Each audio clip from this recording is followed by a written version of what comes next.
અમદાવાદ બેસીને પોલીસે ચેન્નઈમાં ઓપરેશન પાર પાડ્યું। અભ્યત અમદાવાદીને 16 કલાક તામિલનાડુના 4 જિલ્લામાં ફેરવ્યો। ખંડણી માંગનારનો નંબર ટ્રેસ કર્યો અને કડી મળી।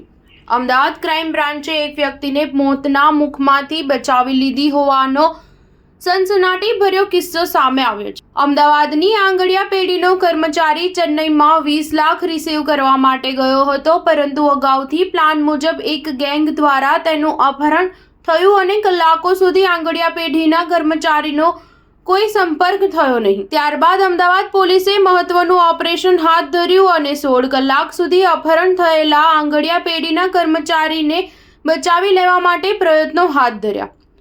જો કે અમદાવાદ પોલીસને અભ્યતની કડી મળી જતા ચેન્નઈ પોલીસને જાણ કરી હતી, જેના આધારે ક્રાઇમ બ્રાન્ચે અભ્યતન બચાવી લીધો હતો। અમદાવાદમાં આવેલી પી ઉમેશચંદ્ર એન્ડ સન્સ કંપનીનો કર્મચારી ચેન્નઈમાં 20 લાખ રૂપિયા રિસીવ કરવા માટે ગયો અને તે અચાનક ગાયબ થઈ ગયો હતો। તે ક્યાં છે એની કોઈ કડી કંપનીના સંચાલકોને ન મળતા કંપનીના માણસોએ અમદાવાદ ક્રાઇમ બ્રાન્ચના ડીસીપી અજીત રાજીયાણ અને જેસીપી શરદ સિંઘલનો સંપર્ક કર્યો હતો। હવે તેને ક્યાં શોધવો, કઈ રીતે શોધવો એ મહત્વનો ટાસ્ક પોલીસ માટે બની ગયો હતો।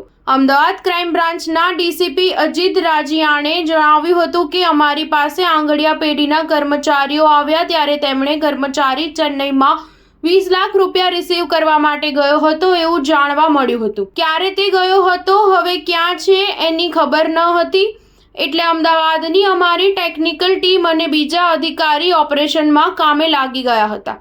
બીજી તરફ અમારી એક ટીમ ચેન્નઈ પોલીસના સંપર્કમાં રહી, તેમને પણ આ વિશે જાણ કરવામાં આવી હતી। અમારી તપાસમાં એવું સામે આવી રહ્યું છે કે આ પહેલાથી આયોજિત ટ્રેપ હતી અને એમાં આ અપહરણ કરવામાં આવ્યું હતું। હવે આ કેસમાં બીજા કનેક્શન શોધવા માટે અમે તપાસ કરી રહ્યા છીએ, જ્યારે અપહરણકારો ચેન્નઈ પોલીસના કબજામાં છે। સ્ટાર ન્યૂઝ 7 હંમેશા સચ્ચાઈની સાથે।